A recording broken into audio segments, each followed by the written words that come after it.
Hello, I'm Rosjke Hasseldine. I'm the author of The Silent Female Scream. There you go, there's a cover of it. I am a mother-daughter coach. I'm also an accredited counsellor with the British Association for Counsellors and Psychotherapists, and I'm the founder and director of Women's Power Circles. Women's Power Circles host a free monthly teleconference for women, and it's available for women anywhere and everywhere. And during this video clip, I'd like to share with you about one of those teleconferences where we talked about jealousy between women. I felt that this was such an important subject to talk about, and often a very taboo subject to talk about.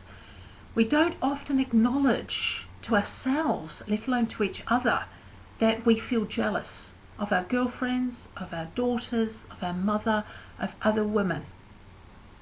I'm not talking about this sort of materialistic, greed in a way that's very prevalent in this society where we've got to get, bigger and better cars and houses and stuff. I'm talking about the kind of jealousy that's between women, where we're jealous of a woman's achievements, of what she looks like, of how she feels about herself. About mother-daughter jealousy, where mothers feel jealous of the daughter's potential opportunities. That subject is extremely important because there's a groundswell of mothers who never had the opportunities and the support to reach their potential or to follow their dreams. And it's very hard for these mothers to then witness their daughters having opportunities that they never dreamed were possible for them. So during this teleconference, we kicked about this topic, and we came to the conclusion that it's really about enabling women to stand in their own power, and that jealousy is about a fear that women cannot, or that we individually, or that women generally shouldn't and cannot stand in their own power. As one woman said, jealousy, in a sense, when we experience it, and often it's very hard to acknowledge that actually, or to recognize, actually, that's more the word, to recognize when it's happening, because it's often, criticism or rejection, or just a snide comment or a look. And we often think, when it happens to me, my first feeling is, oh my gosh, I've done something wrong. And then I go through this sort of thinking, now what have I done wrong? And I can't come up with anything.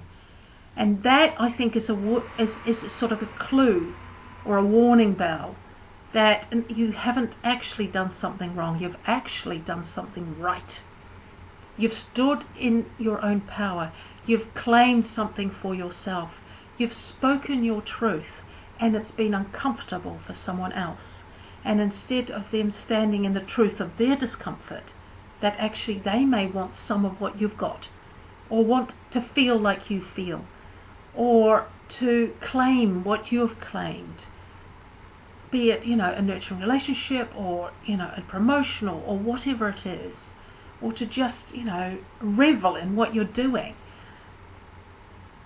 I think instead of the woman or girls, this is very prevalent amongst teenage girls, instead of girls or women saying to themselves, hey, there's something missing for me here, and that's what this is showing. This is what my feelings of jealousy is showing me. They want to, in a sense, get rid of the woman that's making them feel unhappy, inadequate, not good enough, not attractive enough, whatever it is. So really the answer, I believe, is, and in a sense that's the conclusion we got to at the end of the teleconference, is we need to support each other to stand in our own power. We need to stand next to our female friends and to enable each other to stand in our own power, to stand in our own truth.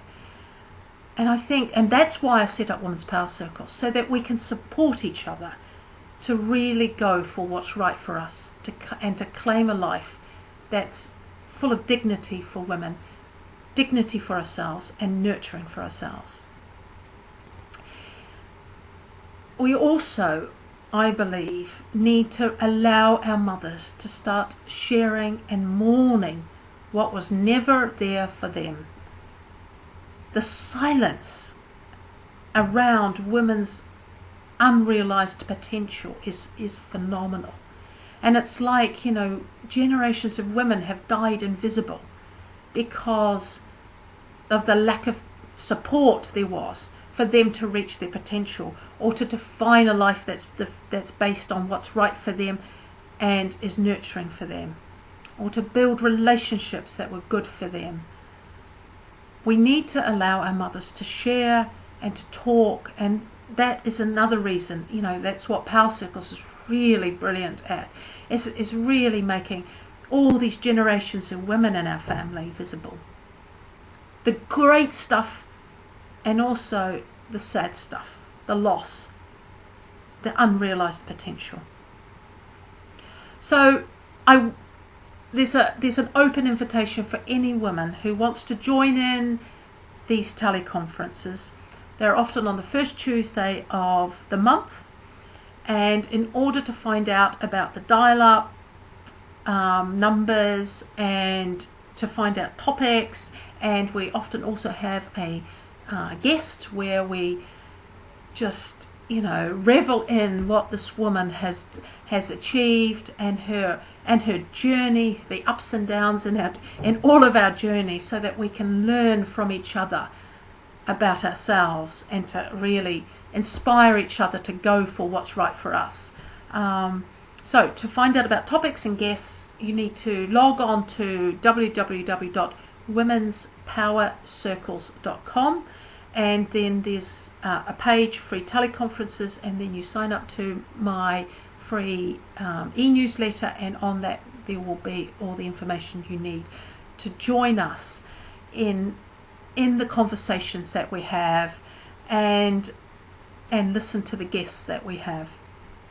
So you're all welcome, and I look forward to having you join us. Thanks for listening. Bye.